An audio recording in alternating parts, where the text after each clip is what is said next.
د ایران او اسرائیل کړکېچ. حمید کرزی پر اسرائیلو د ایران برید مشروع دفاع بللی. سلام، وخت مو بخیر. پام وکړئ د نن ورځې تازه خبر ته.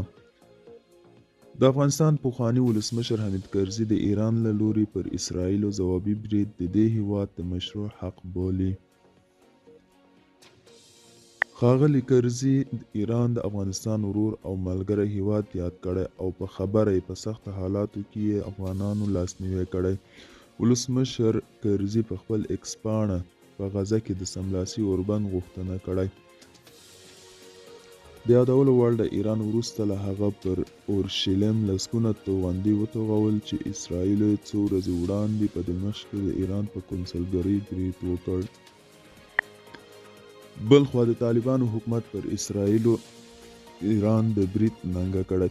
د طالبانو د بهرنیو چارو وزارت په یو اعلامیه کې د سوریې پلازمینه دمشق کې د روان کال د اپریل په لومړۍ نیټه د ایران سفارت په کونسلۍ د سوریې برید ته په اشاره ویلي چې د ایران اسلامي جمهوریت تېره شپه مشروع دفاعي اقدامات ترسره کړي دي.